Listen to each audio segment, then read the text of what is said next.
오늘 말씀은 고린도후서 2장 12절로부터 17절까지 말씀입니다. 함께 읽겠습니다.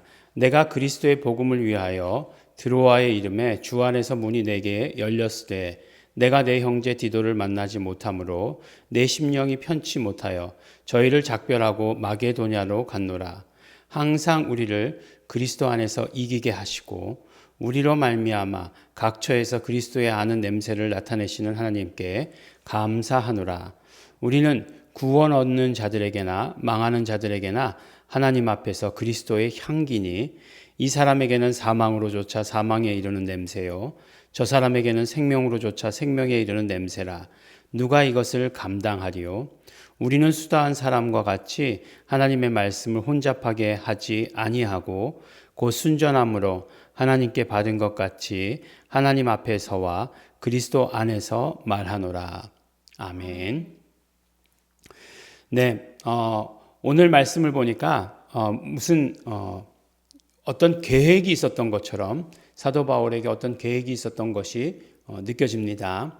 무슨 말씀이냐 하면은 분명히 드로아라고 하는 곳, 이제 아시아의 맨 위쪽, 그러니까 거기서 이렇게 건너가면 어디였죠? 마게도니아인 곳, 2차 전도 여행 때 그 길을 우리가 생각해 보면 드로아에서 이제 바로 그 마게도냐, 그 빌립보 지역으로 가는 데 있어서 네아폴리라고 하는 곳, 그곳을 지나서 이렇게 가게 되는 그런 것들을 보게 됩니다. 그곳에서 이제 어떤 계획을 갖고 있었냐면 디도를 거기서 만나기로 되어 있었던 거예요.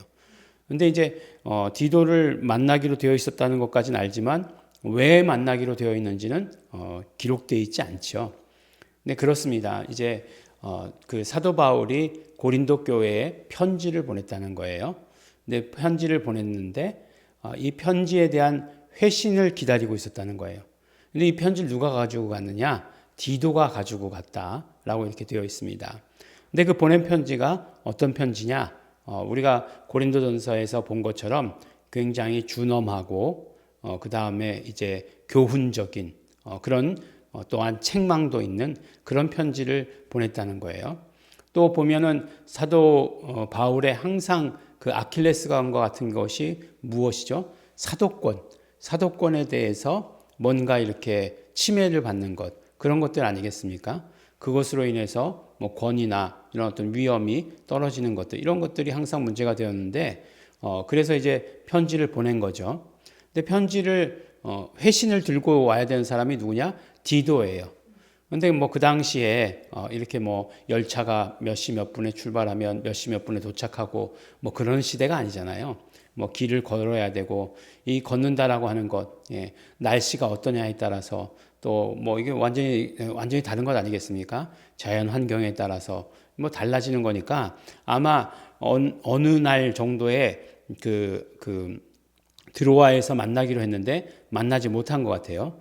그래서 이제 바울이 마게도냐로 가는 거죠. 빌립보 교회가 세워졌던 그 마게도냐 지역, 고린도 교회는 아가야 지역, 이 밑에 지역, 마게도냐 지역은 위 지역, 지금 그리스의 그 부분 위쪽 부분이죠. 그곳을 이제 가게 돼서 거기서 이제 디도를 만나게 되었는데 거기서 디도에게 들은 소식이 좋은 소식이 왔던 것이죠. 얼마나 기뻤겠습니까? 그래서 우리 14절부터 항상 우리를 그리스도 안에서 이기게 하시고 라고 이렇게 되어 있는 이 부분부터의 그런 뉘앙스는 어떤 뉘앙스예요? 기쁨과 어떤 감사함, 그 다음에 어떤 하나님께서 베풀어 주신 은혜에 대해서 이렇게 이야기하는 거죠. 그러면서 이야기하는 것이 무엇이냐면 각처에서 그리스도를 아는 냄새를 나타내시는 하나님께 감사하노라 라고 이렇게 얘기하고 있어요. 그 냄새는 구체적으로 어떻게 말씀하고 있느냐? 향기다라고 이렇게 얘기하는 거죠. 그러니까 냄새 그러면은 모든 나는 냄새를 다 포함하는 거죠. 근데 향기 그러면 우리가 어떤 것들을 주로 이야기하죠? 좋은 냄새 이렇게 얘기하지 않습니까? 이제 나쁜 냄새도 있잖아요. 냄새는 그래서 견디기 힘든 냄새, 역한 냄새들 주로 이렇게 보면 그런 것들은 썩어져 가고 쓰레기 뭐 이런 것들에 부패하고 이런 것들의 냄새죠. 그렇지만 이제 향기 그러면 어떻습니까? 향기 그러면 굉장히 우리에게 있어서는 좋은 냄새가 되는 거죠. 누구에게 들은 이야기인데 이제 사람들이 이제 소득 수준이 그 나라의 소득 수준이 얼마 이상이 되면 그 다음부터는 이제 향수 문화가 굉장히 발전한다라고 이렇게 얘기해요. 향기가 굉장히 중요하게 여겨진다라고 이렇게 얘기하는 거죠. 그랬던 것 같아요. 뭐 저희 어릴 때만 해도 향수라는 얘기를 주로 이제 부모님이 아버님이죠. 외국 출장 갔다 오는 사람, 그런 사람들 아니고는 향수란 얘기를 잘 못 들어봤는데, 그 다음에 이제 최근에는 뭐 향수 종류가 어마어마하게 다양하죠. 저도 이제 향수 그러면은 이제 샤넬 넘버 5만 있는 줄 알았어요. 네. 근데 가가지고 샤넬에 있는 데 가가지고 넘버 5를 달라고 그러면 예. 저는 그게 한 가지만 있는 줄 알았거든요. 예, 그렇지 않더라고요. 굉장히 여러 가지 넘버 5도 여러 가지 향수가 있더라고요. 예. 그게 제일 좋은 건 줄 알았어요. 왜냐하면은 굉장히 어떤 그 향수의 대명사 같은 거였잖아요. 근데 그거는 굉장히 값싼 향수더라고요. 나중에 알고 보니까 그거보다 훨씬 더 비싼 그런 향수가 있고, 그 다음에 그런 향수들은 진짜로 냄새가 다르긴 다르더라고요. 참 묘하게 다르다라고 생각되고, 가격을 먼저 들어서인지 몰라도 묘하게 고급지다라는 그런 생각이 들었습니다. 그러면서 이제 최근 들어서는 굉장히 그런 것들에 대해서, 향기에 대해서 굉장히 관심을 기울이고 신경 쓰게 되는 거죠. 교회도 뭐 어쨌든지 간에 지하잖아요. 지하니까 지하라고 하는 것의 특성상 어떻게 순간 잘못하면은 이렇게 참 이 공기의 그런 어떤 그거를 아주 민감하게 받더라고요. 그래서 조금만 습도가 높아지거나 뭐 이렇게 뭐 저기압이거나 뭐 이렇게 되면 굉장히 이렇게 다른 분위기가 돼 버려요. 그래서 이제 뭐 곳곳에 이제 방향제 같은 것을 놓긴 하지만 그게 그렇게 싸지 않더라고요. 생각보다. 그래서 이렇게 향기를 좋게 하는 데에 많은 에너지가 들고 돈도 많이 든다라는 생각을 하게 되었습니다. 근데 이제 보면은 여기서 이제 향기라고 얘기하는 것은 결국 복음을 향기로 이제 비유한 것이죠. 복음을. 우리가 전하는 복음을 향기로 비유한 것이에요. 그래서 성경에도 보면 이 향기에 대한 이야기가 굉장히 많이 나옵니다. 이제 예루살렘에 성전을 지을 때에 어디에 무슨 나무로 지었죠? 레바논의 백향목이라고 하는 것으로 짓지 않았습니까? 이 레바논의 백향목으로 지었는데 이 백향목이라고 하는 것 자체가 그 중간에 향자가 들어가잖아요. 그래서 이제 뭐 잔가지가 없고 쭉쭉 뻗은 것으로 유명하기도 하지만 그것으로 건물을 지으면 그 건물이 향기가 났다는 거예요. 그러니까 성전 자체가 향기가 가득한 곳이었다라고 이렇게 이야기합니다. 그 다음에 이제 보면은 성전이 어떤 특성을 갖고 있었냐면 향기가 가득 찼어야 되죠. 왜냐하면 그들의 제사를 보면은 향을 피우잖아요. 향을 피워서 그 향이 가득하도록 했습니다. 그러니까 아주 그 좋은 냄새가 가득하도록 했다는 거예요. 그래서 옛날에 장로님들 기도하시는 거, 대표 기도하시는 것들을 들어보면 우리의 예배를 흠향하여 주시옵시고 뭐 이렇게 얘기하잖아요. 어릴 때는 그게 무슨 뜻인지 잘 몰랐는데 그 향기를 즐거워해달라, 뭐 즐겨달라 이렇게 얘기하시는 거잖아요. 그러니까 이제 그 기도라고 하는 것이 이제 향기인데, 그러니까 그 구약에서의 그런 어떤 향로를 예표하는 게 이제 기도잖아요. 근데 그것이 이제 어쨌든지 간에 그것이 가득 차면 좋은 향기가 가득 찼다라고 이렇게 얘기하는 거예요. 그러니까 좋은 향기가 교회에 가득 차기 위해서는 기도가 가득 차야 된다라고 하는 것들을 우리가 알 수 있게 되는 거죠. 그 다음에 이제 사도 바울의 그 표현 중에 자기 몸을 관제로 드린다라고 이렇게 이야기하지 않습니까? 관제라고 하는 것은 어떤 희생 제물 위에다가 포도주를 붓는 것을 말하는 거예요. 왜 포도주를 붓겠습니까? 포도주를 부으면 훨씬 더 좋은 향내가 나게 하기 때문이다라고 이렇게 얘기하는 거죠. 뭐 쉽게 생각해서 여러분들 프랑스 요리가 아니다 할지라도 고기 구울 때 어떻게 하시죠? 이렇게 와인 이렇게 조금 부으시죠? 예.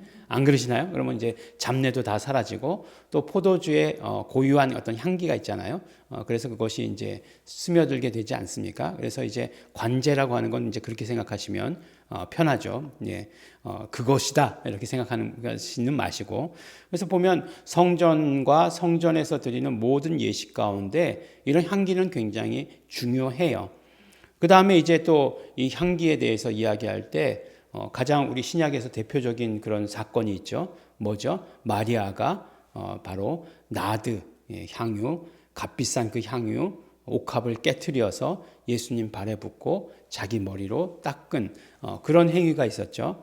그래서 그 집의 별명이 어떻게 되었죠? 나중에 그 집의 별명은 향유내음 가득한 집이라고 불리게 되었다라고 말씀하고 있지 않습니까?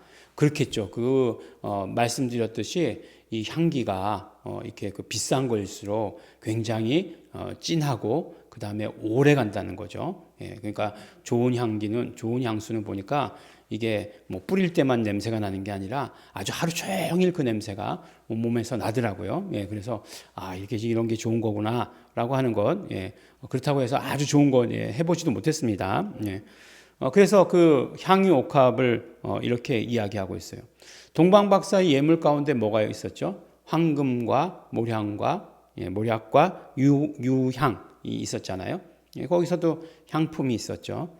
그 다음에 예수님을 장사 지낼 때 침향 섞은 것 100근쯤 이렇게 가져다가 아리마대 요셉과 니고데모가 장사 지내는 모습을 보지 않습니까? 그것도 향품이고, 또 보면은 예수님 이제 부활하신 후인지는 몰랐죠. 여인들은 모르고 하여간 찾아갔는데 보니까 그들이 들고 갈 때 그것도 가져갔던 것도 향품이었어요. 그러니까 이게 성경에는 이런 어떤 향품에 대해서 이야기하면서 그것들을 가지고 어떤 것들을 이야기하느냐? 하나님께 드려지는 것, 그 다음에 하나님께 드려지기 때문에 헌신, 이런 것들로 이야기하고 있는 것을 보게 되는 것입니다. 그래서 복음이 전해지는 것, 그 다음에 복음이 전해져서 온 무리 가운데 퍼지는 것, 이런 것들을 헌신 가운데로 이렇게 비유하고 있는 것을 우리가 보게 되는 것입니다. 정말로 보면 결국 이게 복음의 사람이라고 하는 것은 정말 나팔을 불지 않아도 그 자리에 있어도 그런 어떤 헌신의 향기, 그런 것들이 풍겨져 나오게 되는 것이죠. 물론 그렇다고 해서 말하지 말아라 이런 것 아니죠. 말해야 되는 거죠. 전해야 되는 거죠. 그렇지만 그 존재로서의 권위와 권능이 드러나게 되는 것은 복음이 가지고 있는 특징이다라고 이렇게 말할 수 있는 것입니다. 그래서 우리가 어떤 면으로 보면 하나님께 드려지기 위해서 우리가 향기의 역할을 감당해야 되는 것이고, 그 다음에 내가 향기로서 드려지면 하나님께 오히려 또 영광 돌리는 그런 일이 있게 된다라고 오늘 우리 가운데 말씀해 주십니다. 그래서 이제 결국 사도 바울의 전한 복음들이 실패하지 않았다라고 하는 것들을 오늘 우리에게 말씀해 주시는 거죠. 마치 향기와 같다라고 이렇게 이야기해 주는 거죠. 그래서 우리가 전한 복음도 언제나 우리 가정에 또 우리가 사는 이 사회에 향기가 되어야 합니다. 그래서 모든 썩은 냄새들을 다 뒤엎을 수 있는 그런 향기로운 그런 냄새가 되시기를, 그런 우리 성도님들이 되시기를 예수 이름으로 축원합니다. 기도하겠습니다. 하나님 아버지 감사합니다. 우리가 온전히 하나님 앞에 드려지기를 소원합니다. 나를 하나님 앞에 온전히 드릴 수 있는 우리 모든 성도들 될 수 있도록 축복하여 주시옵소서. 우리가 언제 어디서 무엇을 하든지 간에 예수 그리스도의 향기를 드러내는 자 될 수 있도록 축복하여 주시옵소서. 감사드립니다. 예수님 이름으로 기도드렸습니다. 아멘. 그러므로 우리 이 시간에 기도하실 때 나는 예수 그리스도의 향기가 되기를 소원합니다. 복음으로써 온전히 퍼져나가는, 그리고 하나님께 드려지는 헌신하는 자 될 수 있도록 축복하시옵소서. 성령님 역사하시고 도와주시옵소서. 다 같이 통성으로 기도하시겠습니다.